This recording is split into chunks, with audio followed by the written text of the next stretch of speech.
Sementara itu, pemirsa, Presiden Prabowo Subianto menghadiri rapat koordinasi nasional pemerintah pusat dan daerah di Sentul, Bogor, Jawa Barat. Pukulan palu sebagai tanda peresmian pembukaan. Presiden Prabowo Subianto menghadiri rapat koordinasi pemerintah pusat dan daerah tahun 2026. 4.487 peserta yang hadir terdiri dari pimpinan kementerian dan lembaga, gubernur, bupati, wali kota, dan pimpinan DPRD. Rakornas pemerintah pusat dan daerah 2026 digelar untuk mempercepatan implementasi program prioritas Presiden Prabowo melalui sinergi pusat dan daerah. Pak Gubernur, DPRD, tingkat. Dalam Rakornas pusat dan daerah, Presiden Prabowo Subianto melontarkan tantangan terbuka kepada pihak-pihak yang tidak menyukai kepemimpinannya untuk bertarung di 2029. Prabowo juga menyinggung adanya kelompok tertentu termasuk antek asing yang sengaja memancing situasi panas melalui demonstrasi yang ricuh. Kalau saudara tidak suka dengan 2-3 orang, jangan merusak seluruh bangsa. Kalau tidak suka sama Prabowo, silakan. 2029 bertarung. Iya kan?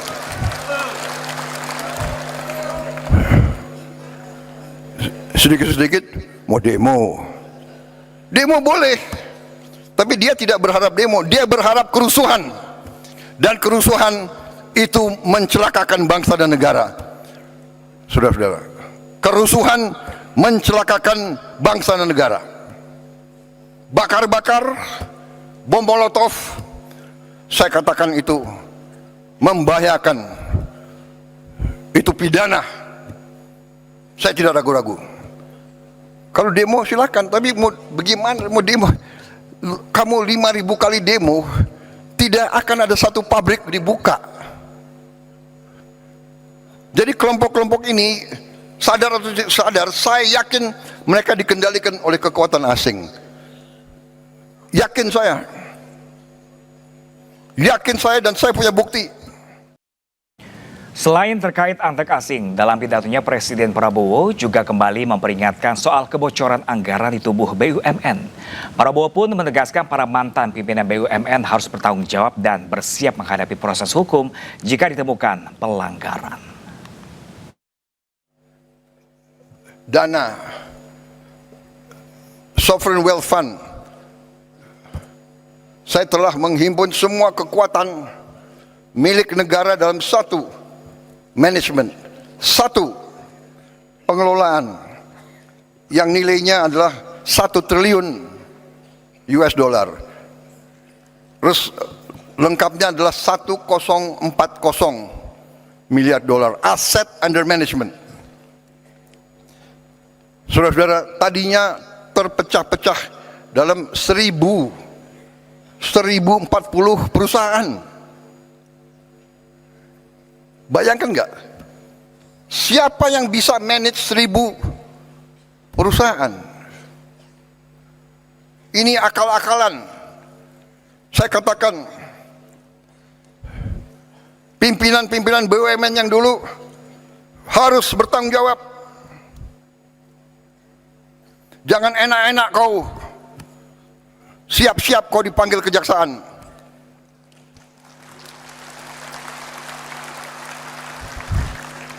Kan mereka ngejek, Prabowo itu hanya bisa ngomong di podium aja. Oh ya?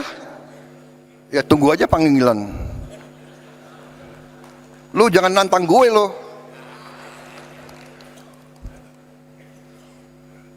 Saya hanya takut sama rakyat Indonesia dan Tuhan Maha Besar. Ya, pemirsa, musyawarah daerah Partai Golkar Sumatera Utara memanas. Keributan terjadi di depan lokasi berlangsungnya musda.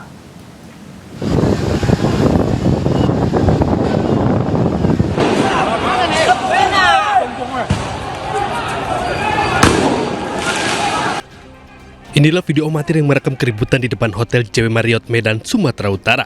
Sekelompok orang yang mengenakan kaos Partai Golkar terlihat membawa balok kayu dan menyalakan petasan.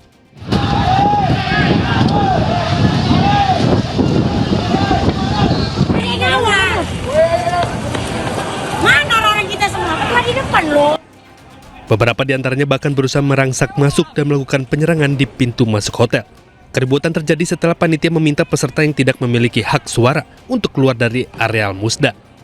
Diduga tidak terima diminta keluar, sejumlah orang memicu keributan. Meski demikian, keributan tidak berlangsung lama dan hanya terjadi di area depan hotel. Musda Golkar Sumut kemudian kembali dilanjutkan dengan agenda sidang dan paripurna. Dari Medan, Sumatera Utara, Bobi Pakpahan, Ainus melaporkan. Sementara itu, pemirsa, kericuan mewarnai sidang aktivis Pati di Pengadilan Negeri Kelas 1A Pati, di mana pembakaran BAP hingga penghadangan mobil tahanan kejaksaan dilakukan oleh keluarga, bahkan isak tangis keluarga pecah saat kerusuhan terjadi. Keluarga kami sebagai anak kami dibebaskan Mas Priyono, dibebaskan ya Allah, ya Allah yang bisa membebaskan, ya Allah yang bisa menolongnya, ya Allah, semua diserahkan kepadamu ya Allah, ya Karim, Rabbana atina fid dunya hasanah wa qina adzabannar. Sidang ketujuh aktivis Pati dengan terdakwa Teguh Istianto dan Supriyono yang digelar di Pengadilan Negeri Kelas 1A Pati diwarnai kericuhan. Kedua terdakwa yakni Teguh dan Supriyono sebelumnya ditangkap karena memblokir Jalan Pantura setelah Bupati Pati Sudewo gagal dimakzulkan melalui pansus hak angket pada 31 Oktober 2025 lalu. Masa dari Aliansi Masyarakat Pati Bersatu AMPB dan pihak keluarga tidak terima lantaran sidang kembali ditunda hingga minggu depan. Bahkan mereka melakukan aksi penghadangan mobil tahanan dari Kejaksaan Pati. Kedua terdakwa ikut meluapkan kekecewaan mereka dengan melakukan pembakaran berkas BAP karena kasus yang menjerat mereka dianggap penuh dengan rekayasa. Ketegangan kembali terjadi saat pihak kejaksaan hendak memaksa keluar membawa terdakwa, sementara ratusan polisi yang berjaga tak kuasa lantaran massa AMPB mengepung area pengadilan. Hingga kini mobil Kejaksaan Pati masih dihadang oleh pihak keluarga dan massa dari AMPB di Pengadilan Negeri Pati, Jawa Tengah. Dari Pati, Jawa Tengah, Vindi Agil, iNews melaporkan. Sementara itu, pemirsa, komika Panji Pragiwaksono memenuhi panggilan Barreskrim Polri. Panji diperiksa terkait kasus dugaan penghinaan yang dilaporkan Aliansi Pemuda Toraja. Kehadiran Panji di Barreskrim Polri ini merupakan panggilan kedua, di mana kuasa hukum Panji, Haris Azhar, menjelaskan sebelumnya Panji belum dapat memenuhi panggilan karena berada di luar negeri. Panji diperiksa terkait dugaan penghinaan atau ujaran kebencian bermuatan sara terhadap masyarakat Toraja yang dilaporkan November 2025. Dalam pemeriksaan ini, Panji dicecar 48 pertanyaan. Tidak mencerai ini untuk pertunjukan lain lagi yang sudah lama, pertunjukannya tahun 2013, kemudian dipermasalahkan sekarang. Ini panggilan keberapa, Pak? Ini pemanggilan diperiksa pertama kali, pemanggilan udah 2 kali, laporan aja kali ya, jadi ya. Selain ke Barreskrim Polri, komika Panji Pragiwaksono juga dilaporkan ke Polda Banten atas penistaan agama. Dugaan pelecehan terhadap ibadah sholat yang dilaporkan ditemui pelapor dari materi stand-up komedi berjudul Mens Rea.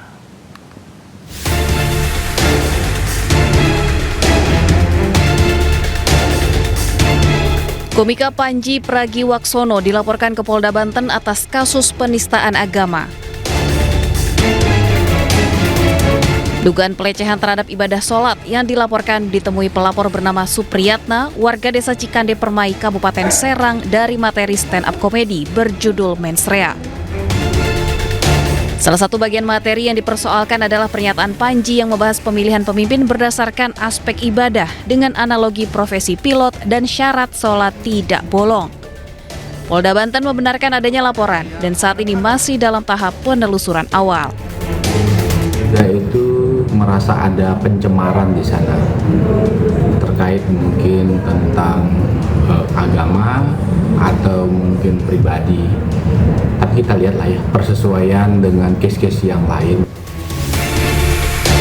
Menurut kuasa hukum pelapor, kliennya merasa tersinggung sebagai umat muslim karena materi tersebut dinilai telah melecehkan ibadah sholat.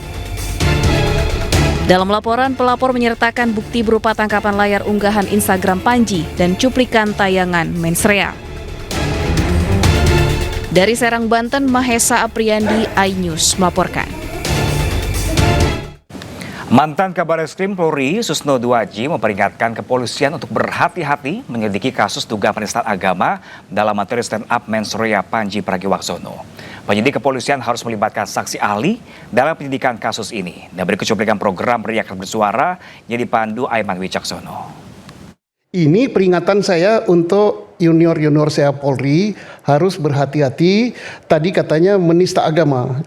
Nah, untuk menista agama terkait dengan kalimat sholat itu harus cari pakar agama, apakah betul kalimat itu penghinaan, apakah itu bukan penghinaan tapi mentamsilkan.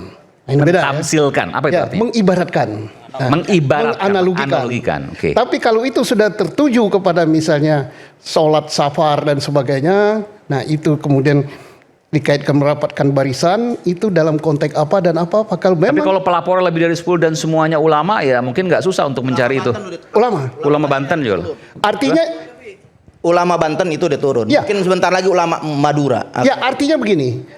Yang nafsirkan bahkan itu udah melakukan turun ke jalan itu yang banyak. Yang nafsirkan jangan yang melapor. Kalau beliau keahlian agamanya tidak bisa diragukan lagi. Tapi jangan dia yang nafsirkan. Kalimat ini menurut beliau adalah penghinaan. Nah, carilah ahli agama yang lain supaya tidak jeruk makan jeruk. Nah, baik, seperti biasa saya sudah berpengalaman dengan melaporkan Ahok, itu alhamdulillah terjerat. Itu pasti akan dihadirkan saksi ahli agama, saksi ahli bahasa, saksi ahli ITE, saksi ahli pidana. Itu pasti akan dikondisikan. Nah, dan biasanya juga kami bukan dikondisikan, Pak. Tapi akan didengar keterangan sebagai saksi. Kalau dikondisikan seolah-olah kita mau menghukum dia. Ya enggak, Fitra. Bukan dikondisikan. Bahasanya aja mungkin. Jadi, tapi akan dihadirkan waktu itu. Ya. Kita ke informasi lainnya pemirsa. Mantan Mendikbudristek Nadiem Makarim menegaskan tidak memilih kewenangan dalam penentuan harga pengadaan laptop melalui e-katalog. Selain itu, kuasa hukum Nadiem menyampaikan ada dugaan kuat adanya korupsi yang dilakukan secara berjamaah.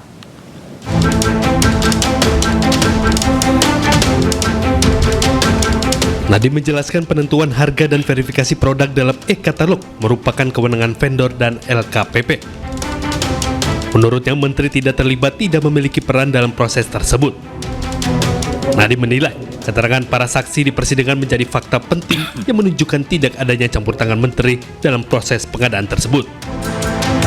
Kewenangan harga itu antara vendor dan LKPP, tidak ada urusannya dengan Menteri apalagi kementerian. Semua saksi tadi sudah mengaku tidak ada intervensi Menteri di dalam proses pengadaan. Mereka bilang nggak pernah ketemu saya, tidak pernah diperintah oleh saya. Selain itu, kuasa hukum Nadiem Makarim Dodi Abdul Qadir mengatakan persidangan semakin menguatkan dugaan adanya korupsi yang dilakukan secara bersamaan. Hari ini terbongkar lagi, semakin hari semakin persidangan, semakin bertambah kenyataannya bahwa di jajaran di bawahnya Pak Menteri ke bawah itu sudah lebih dari 50 orang, ternyata mereka kalau meminjam dari istilah undang-undang itu korupsi berjamaah. Karena mereka menerima uang secara bersamaan dan berjamaah. Jadi sepertinya mereka sudah bersama-sama saling mengetahui karena lebih dari 50 orang.